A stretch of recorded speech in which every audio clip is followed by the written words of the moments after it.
I didn't know that, my brain was wired differently. It's taken me a long time and a lot of failure and a lot of feeling the fear and doing it anyway to figure out. Once I started getting over that fear, once I started speaking on stages and in front of larger groups, and then I realized I can come up with ideas, I can work the room, I could be free to play, and I can let myself go.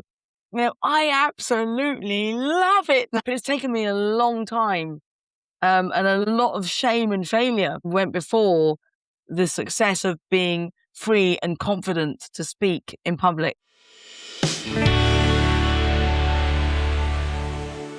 Welcome to Evoke Greatness, the podcast for bold leaders and big dreamers who refuse to settle. I'm your host, Sunny, CEO, entrepreneur, and someone who's spent over 20 years building, leading, and learning what it really takes to rise. Every step of that journey has taught me something worth passing on. Lessons in business, leadership, resilience, and the psychology behind it all. Here, you'll hear raw conversations, unfiltered truths, and the kind of wisdom that ignites something deeper in you, your courage, your conviction, and your calling. This show will help you think bigger, lead better, and show up bolder in every part of your life and business. This is your place to grow.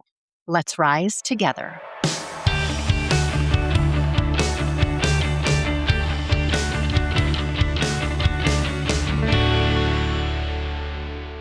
Welcome back to another episode of Evoke Greatness. I'm excited to introduce you to the woman Deloitte calls the impact guru. Esther Stanhope spent a decade at the BBC shaping some of the most compelling on-air talent in broadcasting. Then she took everything she learned behind the camera and brought it into the boardroom, and the results have been extraordinary.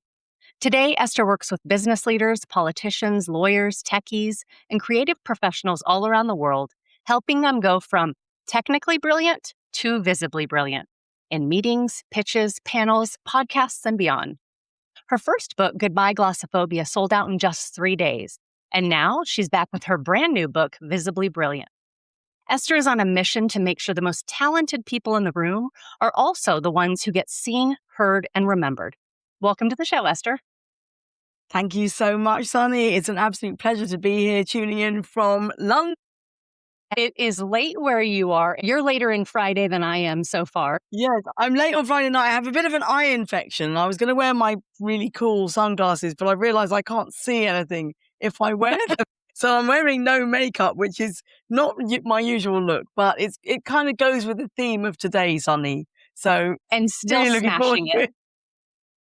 That's right. I had the opportunity to chat a little bit before we decided to hit the record button. And there is a cool little piece that I would love Esther to perform. I thought this was so perfect. All you women out there, you are going to just lean in and you're going to so relate. She's got a little song for you here. Yeah, I'm not a singer and I'm not perfect. And this is, when my book Visibly Brilliant came out, I thought, you know what? I used to play the saxophone. I find the saxophone a bit tricky to just play casually. So I thought, you know what? I'm going to take up the ukulele.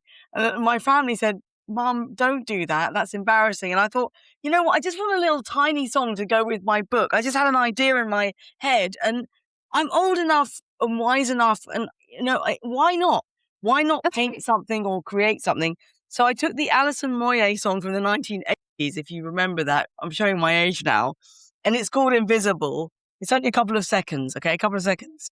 Invisible. I feel like I'm invisible.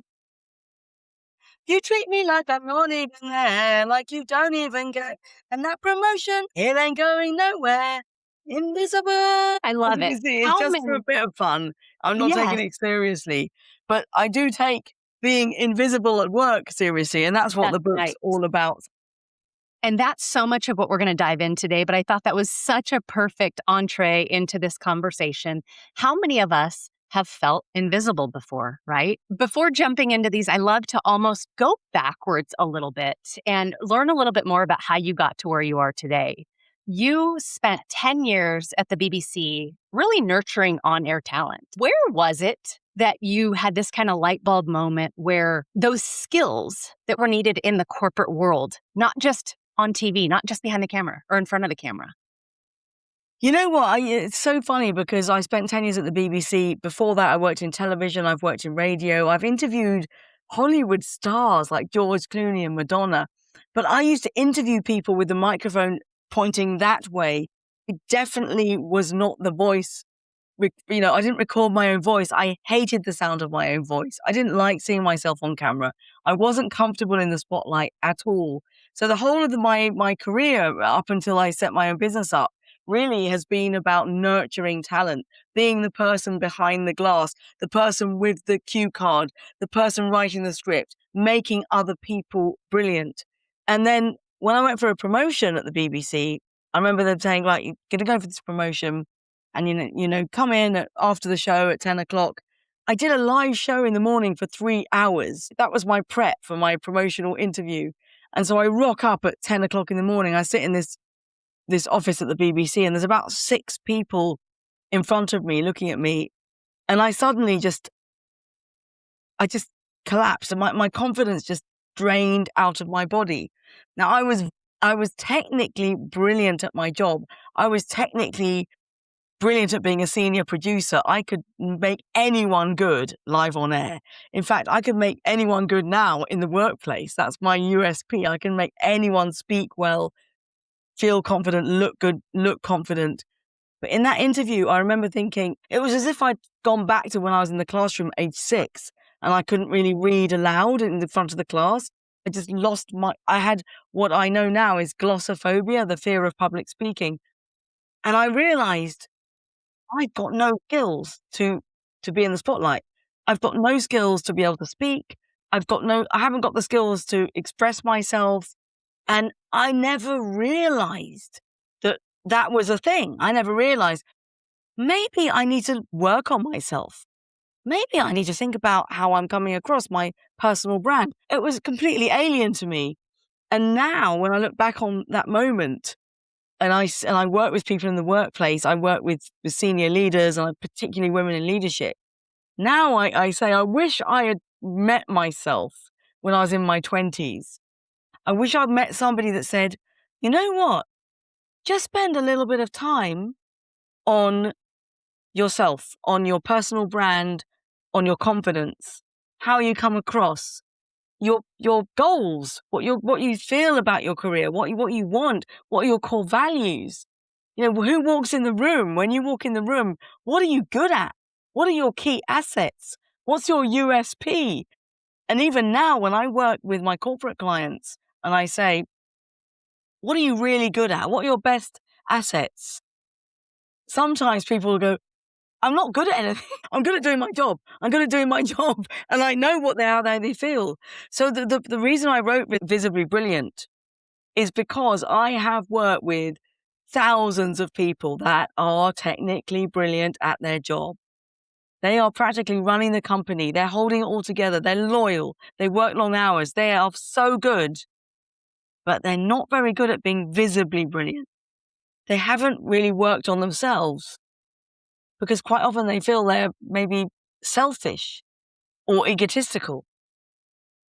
Did you find that, Sunny, when you work with your clients? You are preaching to the choir here. I still remember, I share this every opportunity I get. I still remember the very first leadership role that I got to be a part of. I got this promotion and I go and I sit in front of the very first management meeting and it's all the leaders around the table.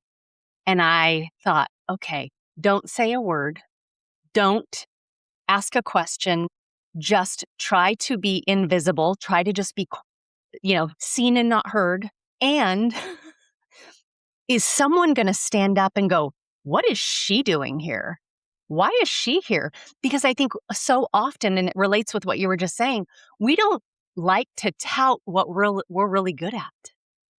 We're uncomfortable with the idea that we have gifts and skills and talents that are really good.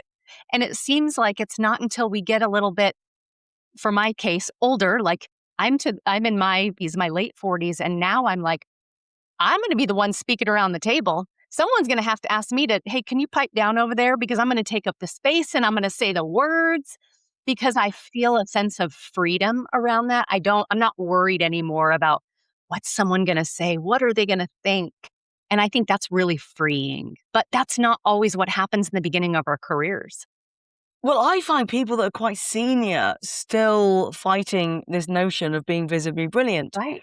So I have this great one-liner, Sunny. I've got a one-liner that changed my mind about this whole idea of selling yourself, self-promotion, tooting your own horn. I've got one sentence, and this is what the book is about. Sharing your insights, sharing a bit of yourself, sharing your stories, your vulnerabilities, your lessons, sharing your expertise, your tips is not the same as showing off. Yes.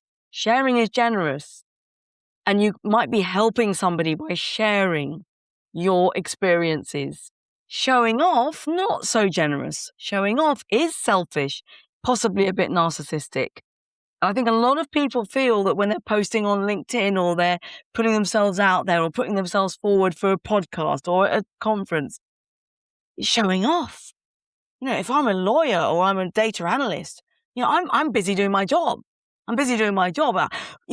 What will they think of me if I take time to go and stand in a conference and spend time thinking about a presentation that isn't part of my day job?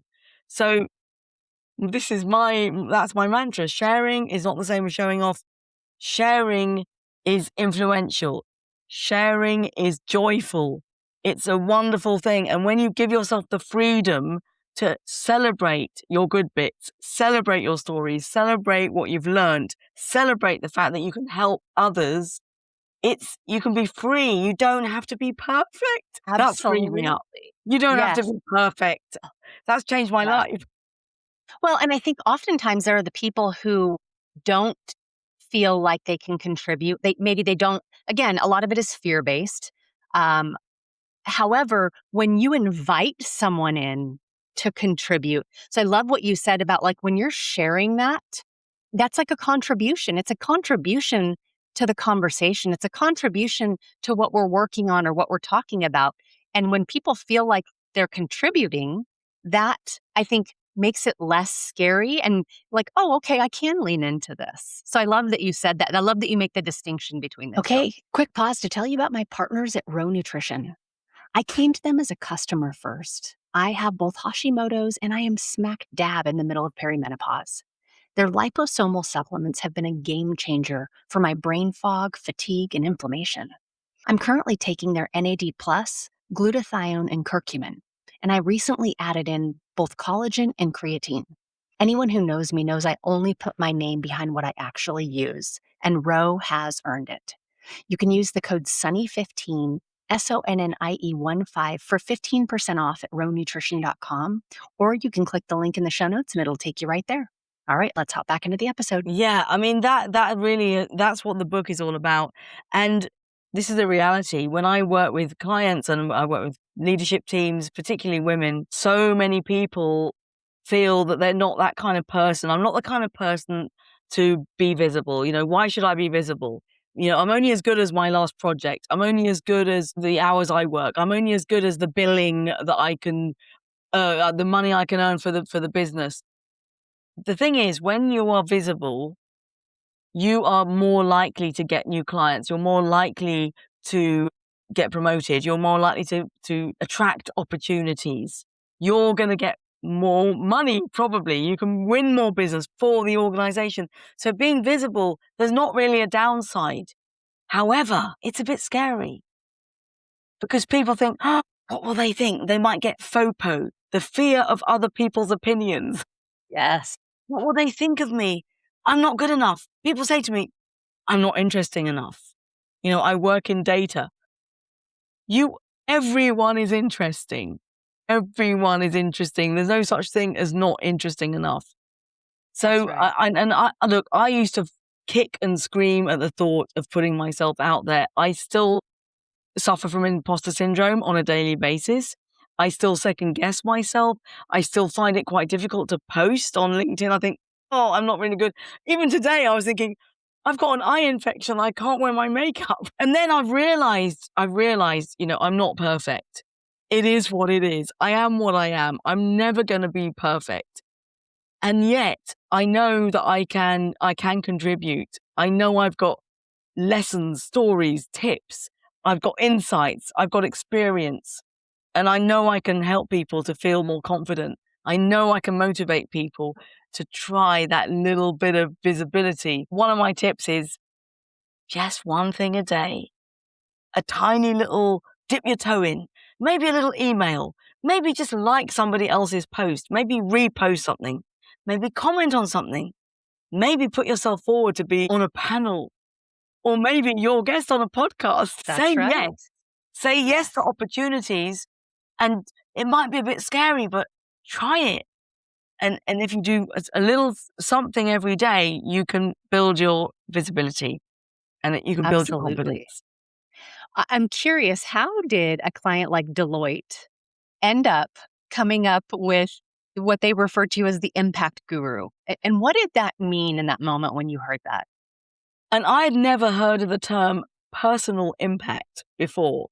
And when I left the BBC, I did have a couple of contacts that I told them I'm leaving the BBC because I've decided I'm going to help people off camera now and out of a live studio. I'm going to help people to be confident because I realized that what I was doing at the BBC, I was helping people go from sometimes clients would come in or guests would come into the show. And there was one time an author came in and the agent said, look, Esther, could you give this guy a personality? He's a bit dull. And I remember thinking, I was in my live studio. I remember thinking, yeah, that's what I do. Like, of course I'm going to give him a personality. He says, because normally my job was people would come in and quite often if it was an author or somebody that wasn't necessarily a celebrity or used to being on air, they would say, I've got to go live on air. And I'd be like, it's okay. This is what you do. And I kind of built my little mantra, your posture, your energy, your oomph, your speech, your eye contact, your smile, your stories. And I would be like making them good really quick. So I worked out how to help somebody to feel good about themselves and to perform really easily. And anyway, this agent said, can you give this guy a personality? He said, no, will you take a day, not just in the studio, can you really work with this guy and help him go from super terrified to really good? So I spent a day with this guy. It was the first time I'd sort of tried my coaching program. I didn't even know what that really was. But the day that I did that, it was an author, a doctor. I remember this guy, he started in the early part of the day. He was like, I'm not sure about this. I don't think I'm very good. I'm so boring. By the end of the day, he was so brilliant. He was so funny. He was cracking jokes. I got him in the street interviewing people. And the agent came back and went, what have you done? You giving him drugs? I'm like, what's this guy on? And that was the day I decided I'm going to take my transferable skills as a producer, as a senior producer. I'm going to take all the skills because I know how to read somebody. I know how to find somebody's talent quick. I can tell the kind of person they are. I can tell their personality type. I can tell how they're going to talk, how they're going to respond to people. I can quickly get stories from people. And I thought, they're really transferable skills. So I told a friend of mine who worked at Deloitte, I'm thinking about leaving. And he went, that's what my leadership team need. So when you decide to leave the BBC, come and talk to me and we'll give it a go. We'll do a little trial thing. So then I went to Deloitte and I did a little trial. And it was, in an hour, it was transformational. Because my skills, I don't know about data necessarily. I don't know about governance and compliance. But what I do know about is how to communicate your message really well. And I really know about audiences. If you're in broadcasting, you understand audiences. You understand that when it's your job to communicate to an audience, you've got very little time and you need to pull it out the bag, fast. I love working in the corporate world, like with someone like somebody and a client like Deloitte, because people are intelligent, they're bright, they're technically brilliant, technically, and they're also logical. So, but they don't quite know necessarily all the rules of broadcasting and show business and how to entertain an audience, how to be compelling. And so my skills were absolutely perfect, married with the technical skills. And they called it personal impact. And they said, you are the impact guru because you know how to do personal impact. So all of my work, whether it's networking, whether it's speeches, presentations, podcasts, or storytelling, it's all about having personal impact. That's how I got the name, and that's what I do. And you know exactly what I'm talking about, Sunny, because you've got personal impact. How have you learned how to be so good? That's the question Yeah, to you. absolutely. It goes back to what you originally said, which was it was in a corporate role and I had to speak in front of just my peers. It was a senior and executive leadership team. And I think I came off like I felt more confident than I really was. Meanwhile, I just had to stand in front of my peers and give a presentation or something. And I will tell you, I can still close my eyes and I can go back and my heart, I thought for sure my heartbeat was heard outside of my body. I was sure they knew my heart was going about 180 beats a minute. And I would sweat. And I don't mean like a cute, glowy, I mean, I would sweat. And so I knew how all of this physiologically impacted me. And that gave me even more fear. And I stood up there and I did it. And I felt like I was going to throw up. And someone said, wow, you did a really good job. And I was like, what did you listen to? Because I didn't do a good job. And they said, yeah, and you did. And I thought, wait, what? You're seeing a very different person than I felt like I was up there. And so I really wanted, for my own sake, to feel more confident in being able to present, even if it was just with my peers. I hadn't ever even entertained public speaking. I too terrified of what that could look like. And so then I would just wanted to get better at that. And so I started I would write on every mirror in my house, I am a clear and compelling speaker.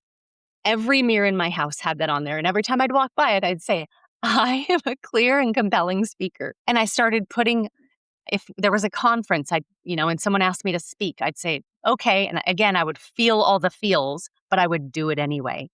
And I was probably not very good in the beginning. And I started to get a little bit better. It's like anything. It's like this podcast. My podcast was not good when I first started. I knew episode 1 was not going to be great because I was new at it. But episode 5 would be better than episode 1. Episode 20 would be better than 10. And it's a matter of being committed to like the progression of getting better. And so I was willing to be bad at something for long enough to get better at it. And then I started to not be in my own head. I actually started to enjoy it. And I think that was like the shift for me, was walking in front of a group of people, especially doing keynote speaking.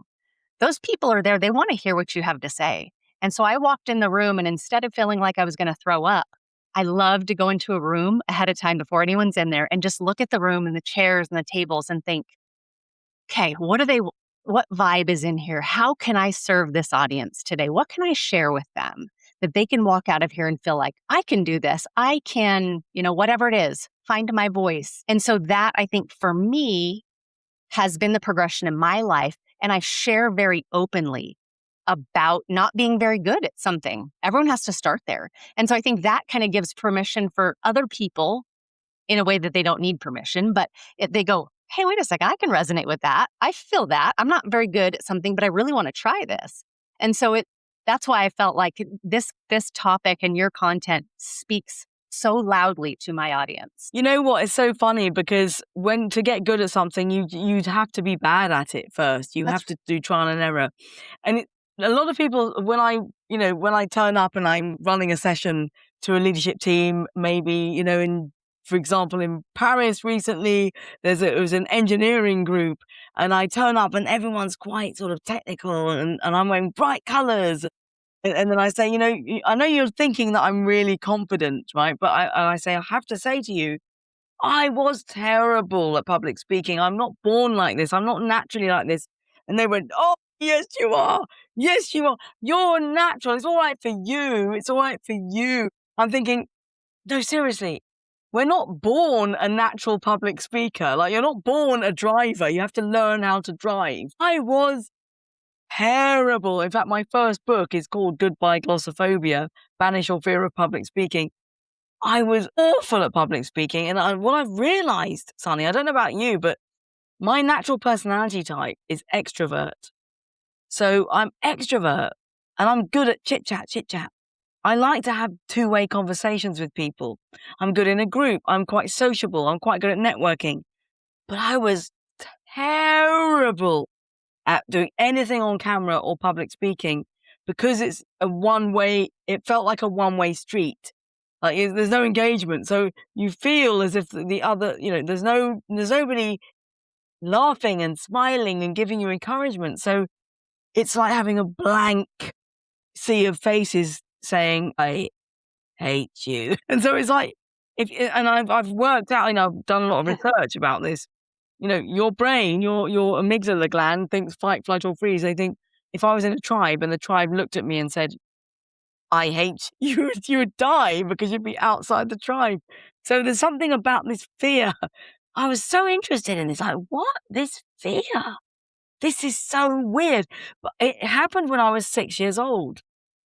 I was at school and one of the teachers was a bit mean. And she said, "Right, stand up, read this book aloud." And I stood up and I didn't know. Nowadays, you'd call it dyslexia. I've got dyslexia. I'm probably, I know I'm neurosparky. I'm the 1 in 5, by the way. I'm 1 in 5 of those people. So I can identify with people that feel like they're a bit. But when I was at school, I just thought, I can't read. I couldn't read aloud. I couldn't.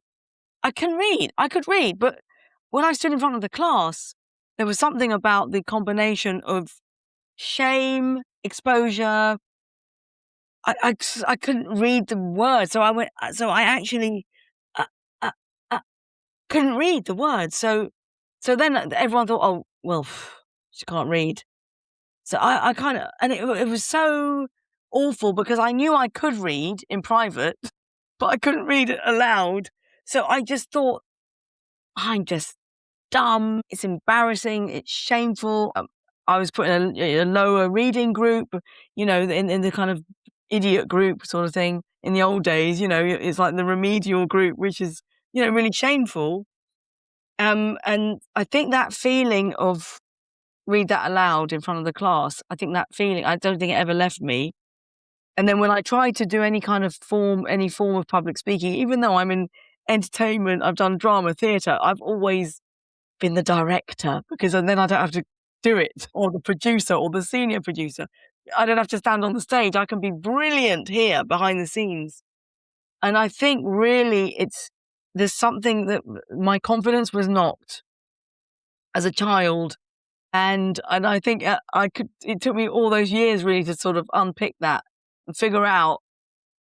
First of all, I didn't know that maybe my brain was wired differently. It's taken me a long time and a lot of failure, a lot of trial and error, and a lot of feeling the fear and doing it anyway to figure out, when you said you enjoy it, once I started getting over that fear, once I started speaking on stages and in front of larger groups, and then I realized, I can come up with ideas. I can work the room. I can read the room. I can work with new material live because I'm a live producer.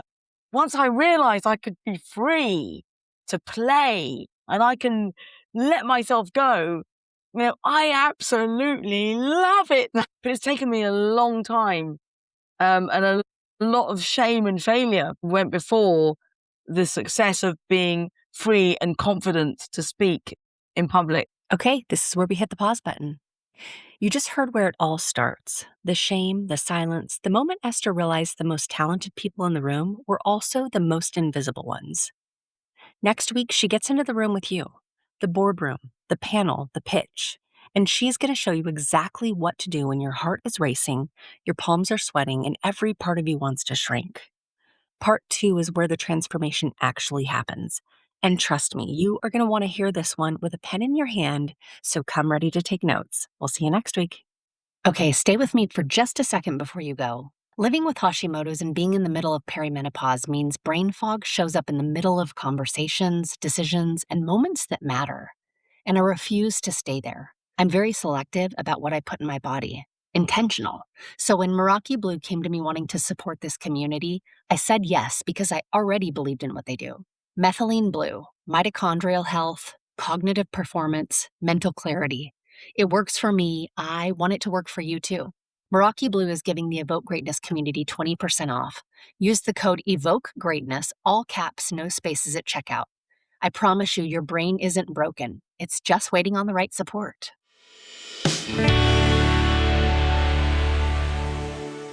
If today's episode challenged you, moved you, or lit a fire in your soul, don't keep it to yourself. Share it with someone who's ready to rise in their leadership, their business, and their life. And if you haven't already, I'd be so grateful if you took 30 seconds to rate and review the podcast.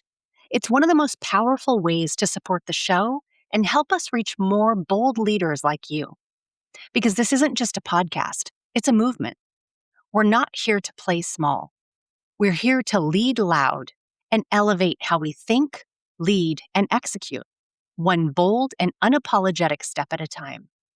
Until next time, stay bold, stay grounded, and make moves that make mediocre uncomfortable.